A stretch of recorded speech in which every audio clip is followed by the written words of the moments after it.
14h-16h, Brigitte Lahaie, Sud Radio. C'est en compagnie de Marie-Laure Peretti que nous abordons la question des trans, la transidentité, et on en parle, et on parle particulièrement vrai donc aujourd'hui sur Sud Radio. Avec Moana, bonjour. Oui, bonjour. Bonjour.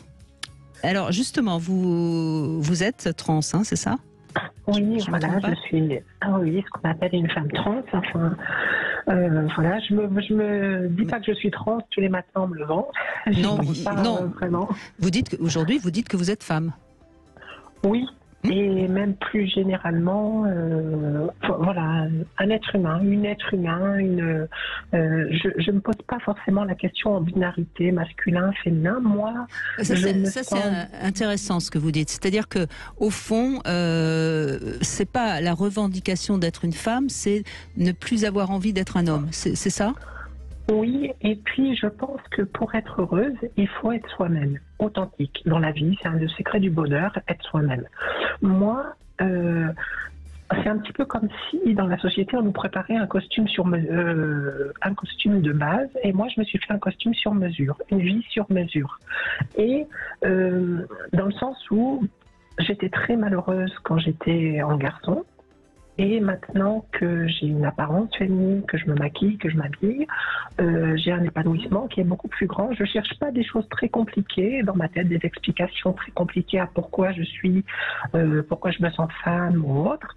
C'est simplement, j'ai le choix entre un état dépressif en garçon ou malheureux, ou le bonheur et l'épanouissement dans une apparence féminine. Je pense que voilà, et je pense que la liberté d'être soi-même.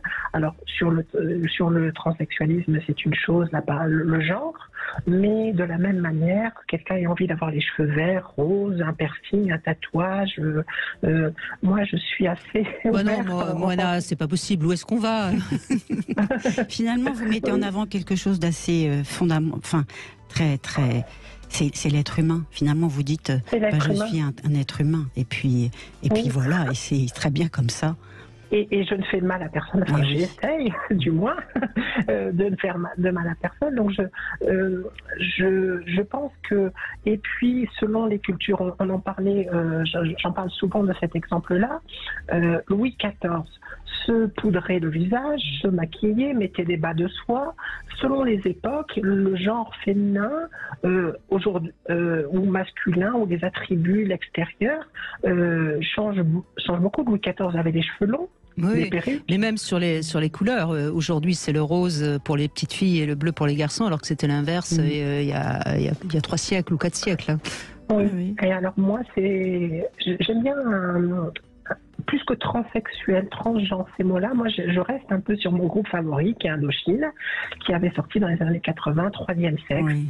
Et je me sens très avant-gardiste, parce qu'il fallait le faire en 1984 ou 6, sortir ça.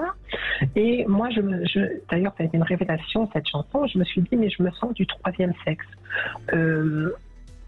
Femme, mais femme trans, j'aime aussi le mot troisième sexe.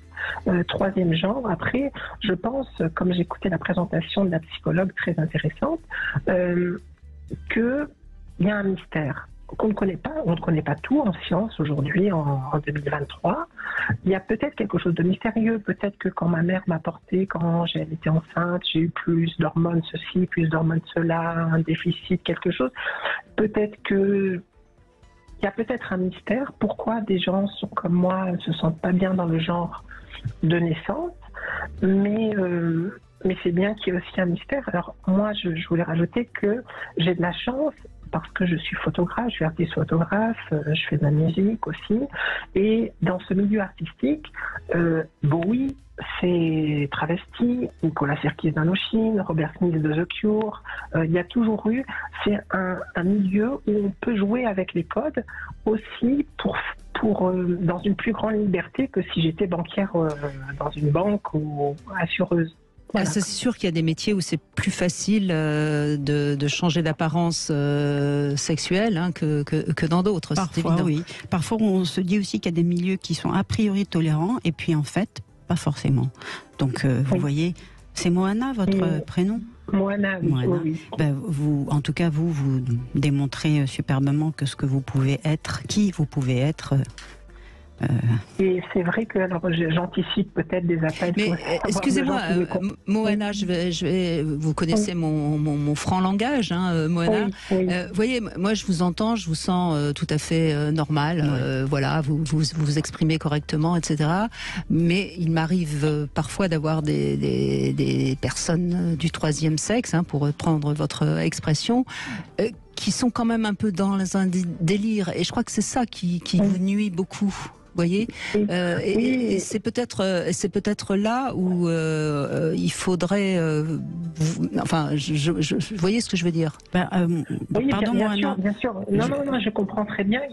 Il y a des gens dans tout, hein, dans tous les milieux, dans toutes les revendications, qui sont un peu dans des excès ou des troubles. Alors moi, par ailleurs, je suis autiste Asperger. C'est aussi un diagnostic que j'ai, qui n'est pas une maladie, qui est un handicap, qui est aussi une particularité. Donc en inclusion sociale, j'ai déjà des difficultés avec mon autisme Asperger, et en même temps, je rajoute la difficulté de parfois la transophobie. Mais je pense que moi, je me sens parfaitement équilibrée. Par ailleurs, on peut sortir des clichés. Moi aussi, je vais avoir un franc-parler parce que je vous aime beaucoup, Brigitte, et voilà. Je suis par ailleurs chrétienne. Et oui, ça choque. Ça. On pense qu'on est forcément... Pourquoi ça choquerait? Alors là, excusez-moi, je comprends pas. Non, mais parfois on me dit « Ah bon ?» et voilà, parce que je peux avoir une spiritualité, je peux avoir aussi cette foi, parce que pour moi, dans la Bible, il n'y a pas un mot contre la transophobie du début jusqu'à la fin. Il y avait à l'époque ce qu'on appelait les eunuques. Et les eunuques, c'était des hommes qui étaient castrés pour garder les harems ou pour se consacrer à Dieu au niveau de l'Antiquité aussi. Il y a toujours eu finalement des gens. Il y a un très beau film aussi que j'aime bien qui s'appelle Farinelli. Je ne sais pas si vous connaissez. Oui, bien sûr, très joli film. Oui. Mais je pense que en même temps, j'ai été tellement malheureuse pendant longtemps à me conformer à. Alors ça nous intéresse, je pense, ça intéresse beaucoup ceux qui nous écoutent. À partir de quel âge vous avez commencé à souffrir justement de ressembler à un petit garçon? Alors, dans l'enfance, je ne me considérais ni garçon ni fille. Je me sentais bien dans un corps avant la puberté. Ouais. Avant la puberté, je me posais même pas la question si j'étais garçon ou fille, j'étais moi. Et je jouais, je m'amusais, je faisais d'équitation, je montais à cheval, et voilà. Et ensuite, à la puberté, j'ai commencé à voir que j'avais pas du tout le même comportement que les copains, que j'avais pas du tout, j'avais plus des copines filles en amitié, que j'étais pas content de voir mon corps évoluer. Ça veut dire que vous vous sentiez plus à l'aise en compagnie de filles qu'en compagnie de garçons? Pour jouer, j'entends bien. J'adore les papotages. non, mais je plaisante, mais oui, je me sens une manière. Alors c'est très difficile quand on dit que c'est quoi être une femme, c'est quoi être un homme. Être une femme, il n'y a pas de définition. Il y a plusieurs milliards de femmes, il y a plusieurs milliards de façons d'être une femme. Il y a des femmes camionneuses, des femmes boxeuses, des femmes infirmières, des femmes. Et puis chacun a sa personnalité. Mais je me sens généralement dans une approche. Je sais pas, un feeling, quelque chose d'inexplicable, plus proche de la vision entre guillemets universelle féminine du monde, d'appréhension des relations humaines, d'appréhension des choses, et je me sentais mieux avec des copines pour papoter, pour parler, pour échanger. Et les garçons, leur rapport aux femmes, j'étais pas du tout dans ce rapport-là. En même temps, il y a eu donc l'adolescence qui a été un peu difficile à ce niveau-là.